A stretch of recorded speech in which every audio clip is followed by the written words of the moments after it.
Olá, tudo bem? Meu nome é Rafael Lima, professor de Direito Administrativo, e hoje a gente vai trabalhar uma aula a respeito dos pontos mais importantes de licitações administrativas, licitações públicas, tá? Eu já saliento, ressalto que são apenas aspectos iniciais, aspectos básicos, né, que a gente vai abordar aqui no dia de hoje. São aspectos para você relembrar alguns temas relacionados a licitações, mas isso não dispensa, né, a leitura do nosso curso completo, né, que tem no nosso site do CDF Concurso, ok? Então, vamos começar, né? Nessa primeira parte, a gente vai trabalhar como a licitação como mandamento constitucional. A gente vai ver que a licitação está prevista na Constituição. A gente vai estudar também de quem é competência para legislar sobre normas de licitação, a abrangência, né? A quais unidades, quais entes, quais órgãos estão submetidos às leis de licitação. A gente vai trabalhar também conceito, finalidade, né, das licitações, e nessa primeira parte ainda a gente vai abordar o início, né, de alguns princípios aplicados às licitações. Vamos lá? Bom, licitação como mandamento constitucional. O que é isso, professor? A licitação ela está prevista no texto constitucional. Então, a Constituição de 88, na Constituição Federal, ela prevê, né, a licitação como um procedimento preparatório anterior à compra, à aquisição de bens, à contratação de serviços. Então, isso tudo está previsto na Constituição. Então, vamos ver o que a Constituição diz, né? Eu coloco aqui, por exemplo, né, primeiramente, que a Constituição estabelece que a administração deverá realizar processo licitatório. Então, é um mandamento, uma imposição, né? Obviamente, a gente vai ver que não é uma imposição, não é uma regra absoluta, ela comporta exceções. Mas a regra para a administração pública adquirir bens, né, e contratar serviços é realizar procedimento licitatório, tá ok? Obviamente, como eu disse, ressalvados os casos específicos previstos na própria legislação. O que nos diz o artigo 37, inciso 21? Ressalvados os casos especificados na legislação, as obras, serviços, compras e alienações serão contratados mediante processo de licitação pública, que assegure igualdade de condições a todos os concorrentes. Então, o que nos diz esse dispositivo constitucional? A regra para realizar obras, contratar serviços, adquirir bens e realizar alienações deve ser por meio de licitações públicas. Obviamente, né, ressalvados os casos previstos na própria legislação, ok? E um outro postulado que a gente já encontra nesse artigo é a igualdade de condições, ou seja, isonomia entre os licitantes. Prosseguindo, nesse ponto a gente vai trabalhar aqui de quem é a competência para legislar sobre normas gerais de licitação. Como você sabe, a Constituição ela prevê prevê que as competências para legislar, né, sobre determinadas matérias são privativas da União, por hora privativas de estados, municípios. Então, nesse caso aqui, a gente vai verificar que as normas gerais de licitação são privativas da União. Então, a gente vê que compete privativamente, não é de forma concorrente, não é de forma comum. Então, compete privativamente à União legislar sobre normas gerais. O que são normas gerais? São as diretrizes principais. A diferença entre normas gerais e as específicas são normas gerais, a gente dá os contornos principais das normas, e a lei específica ela pormenoriza, trata de questões questões menores, né, que são atinentes normalmente a processos específicos ou particularidades de determinado ente. Ok? Então, é importante que você grave aqui que cabe à União legislar sobre normas gerais de licitação, tá? Então, como a gente vê aqui, os demais entes, se a União tem a competência privativa para legislar sobre normas gerais, os demais entes, estados, Distrito Federal e município, eles têm competência residual, né? Então, o que sobrar residual para editar normas específicas sobre licitações e contratos administrativos, ok? Como a gente vê, né, ela é famosa, né? Qual é a norma geral de licitações e contratos? né, que a União editou, é a Lei 8666, tá? 8.666 de 1993, que é a norma geral de licitações e contratos administrativos. Tá ok? Prosseguindo, né, relembrando, a gente está pegando os pontos iniciais, né, de licitações e contratos para a gente poder avançar nos tópicos mais específicos, né, que regem essa matéria. Tá? Qual que é a abrangência? Né? Quem que está submetido aos ditames da Lei 8666 de 1993? Ok? Então a Lei 8666 se aplica à administração direta. Quem é a administração direta? São os órgãos. São os órgãos, tá? Todos os órgãos. A administração indireta, autarquias, fundações públicas, empresas públicas, sociedade de economia mista e demais entidades controladas direta e indiretamente. Você vai notar aqui que as empresas públicas e a sociedade de economia mista estão destacadas, né? Por quê? Porque a gente vai ver que essas entidades, né, por serem entidades de direito privado, a Lei 8666 se aplica subsidiariamente. Por quê? Porque elas têm um normativo próprio, elas têm uma lei própria que rege as empresas públicas e sociedade de economia mista. E por quê? Porque essas duas, né, são estatais, né, são empresas estatais, elas estão submetidas a regime de concorrência, né, elas estão no mercado privado, então não faria sentido, né, toda a formalização da Lei 8666 ser aplicada integralmente a essas empresas estatais, porque elas poderiam perder competitividade no mercado, ok? Outro detalhe, de todos os poderes da União, estados e municípios. Então aqui a gente tem duas informações. Primeira delas, é aplicada a todos os poderes, então não é somente ao poder executivo. Então, ao poder legislativo, judiciário, tribunal de contas. Então, por exemplo, quando a Câmara dos Deputados, né, um órgão pertencente ao poder legislativo, né, da União, ele deve fazer licitações para adquirir bens, contratar serviços. Outro detalhe, essa lei se aplica, as normas gerais se aplicam a todos os entes da União, né, da República Federativa do Brasil. Então, se aplica à União, estados, municípios e ao DF. Tá? Então, é uma lei de abrangência nacional. Tá? É importante você saber isso.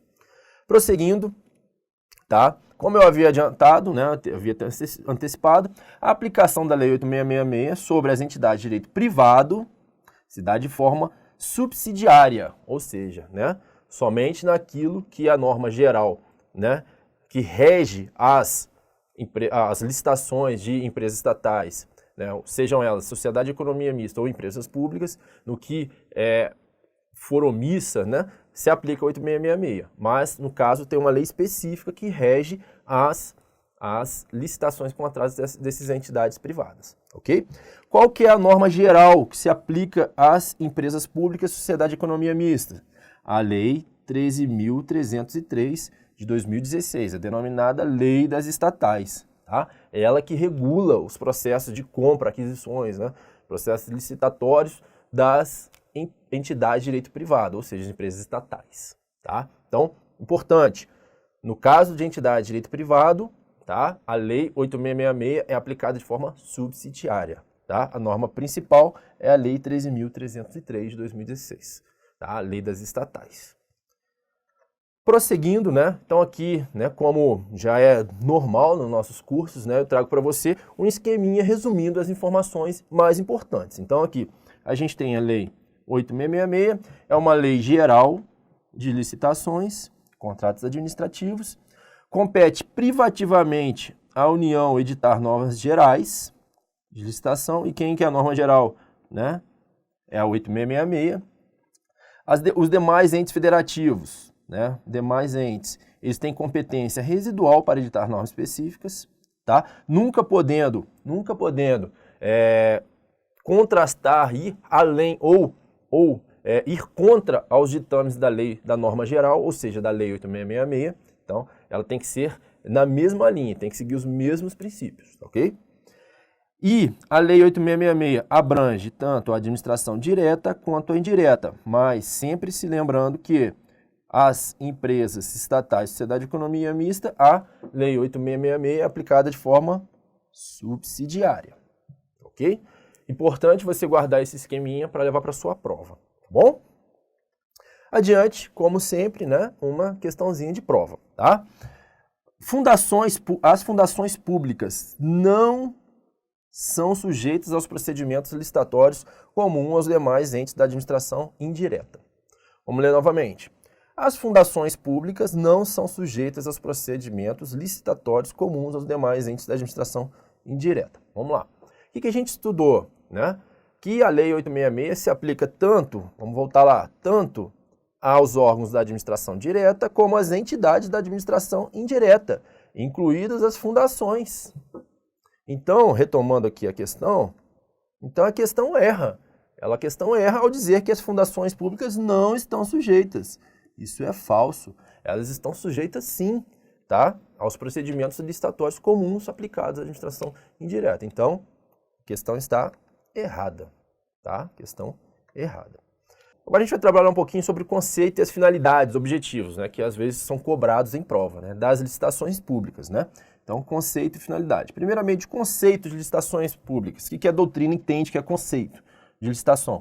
É um procedimento administrativo de observância obrigatória das entidades governamentais, devendo ser respeitada ainda a igualdade de condições entre os licitantes, cuja finalidade é a seleção da proposta mais vantajosa para a administração. O que esse conceito quer nos mostrar, né? Que a licitação é um procedimento, ou seja, um rol, né, de etapas, né? São várias etapas administrativas regradas por uma formalidade, né? Respeitando-se vários princípios administrativos, visando a aquisição da proposta mais vantajosa para a administração. Então, aqui é importantíssimo você decorar, tá? Você memorizar. Não é a proposta mais barata, tá? Não é a proposta mais barata, é a proposta mais vantajosa.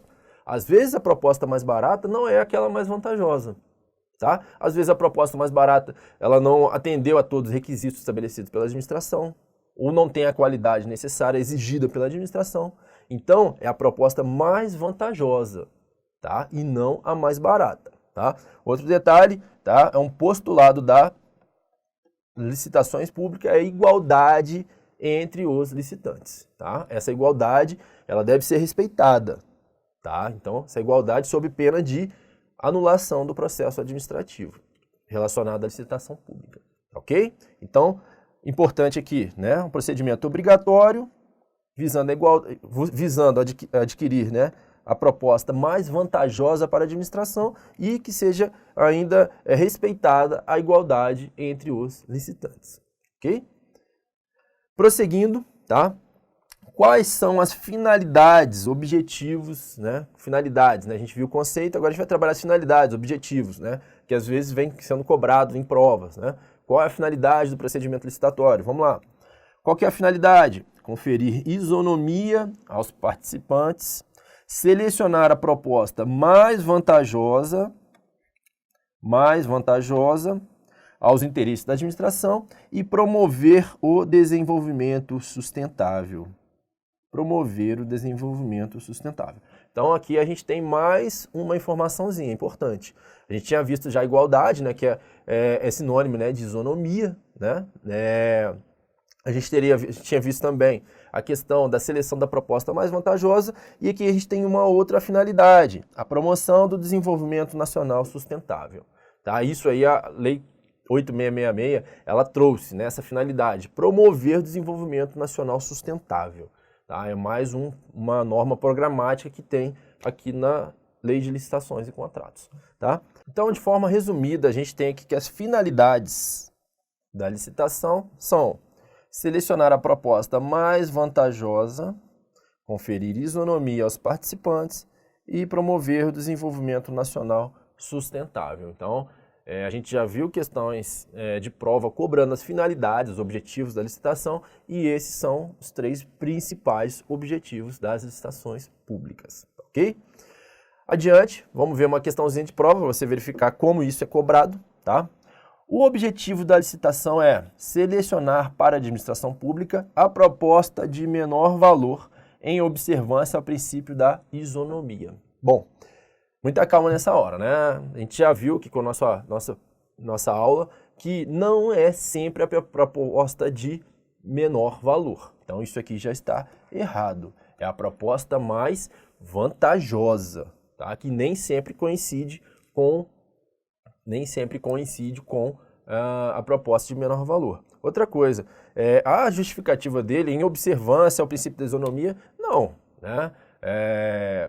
Poderia aqui colocar em observância ao princípio da supremacia do interesse público, alguma coisa, mas o princípio da isonomia está relacionado na relação entre os licitantes, né? Ou seja, eles têm que estar em relação de igualdade, né? Não em verticalidade, um favorecendo um em desfavor de outro. Então, isso também, né, não é uma justificativa plausível. Então, a questão está toda errada, ok? Bom, a gente vai trabalhar um pouco agora sobre os princípios que são aplicáveis às licitações públicas. A gente vai iniciar nesse bloco e vamos concluir no bloco seguinte, tá? Mas, inicialmente, os princípios que são aplicáveis às licitações são subdivididos, né, em dois tipos de princípios, ou seja, são os princípios explícitos e os princípios implícitos. Quando a gente está dizendo que o princípio é explícito ou expresso, a gente está dizendo que ele está positivado na Lei 8666, ou seja, o nosso referencial para dizer se ele é implícito ou explícito é a nossa Lei 8666. Então, os princípios explícitos ou expressos, eles estão todos escritos de forma expressa, né? Eles estão positivados na lei.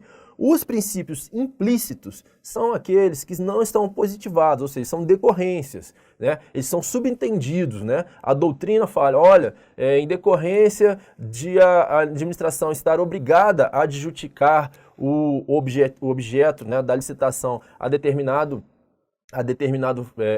licitante, isso a doutrina cria um princípio, né, da adjudicação compulsória. Então é um exemplo para você ver sobre os princípios implícitos, ou seja, são decorrências, são subentendidos, tá ok? Os princípios explícitos, né, como eu acabei de dizer, são aqueles expressamente elencados na Lei 8666. Tá? Então estão lá, né? Como a gente vai ver aqui no artigo 3º, né? O que o artigo 3º nos informa? A licitação será processada e julgada em estrita conformidade com os princípios básicos da legalidade, impessoalidade, moralidade, igualdade, publicidade, probidade administrativa, vinculação ao instrumento convocatório, do julgamento objetivo e dos que lhes são correlatos. Tá? Então, o que nos quer dizer esse artigo 3º? Né? Ele está dizendo aqui quais são os princípios explícitos, expressos, né? Ou seja, legalidade, impessoalidade, moralidade, igualdade, publicidade, probidade administrativa, vinculação ao instrumento convocatório e do julgamento objetivo, ok? Então, esses são os princípios explícitos. Mas observe aqui que ele fala dos que lhes são correlatos. Isso aqui é a lei indicando que eles são correlatos, ou seja, são outros princípios que são relacionados a esse, né, são decorrentes desse, mas não estão explicitados, não estão expressamente escritos na Lei 8666, é o que a gente vai chamar de princípios implícitos. Então aqui a gente tem os princípios explícitos e aqui a gente tem uma dica dos princípios implícitos.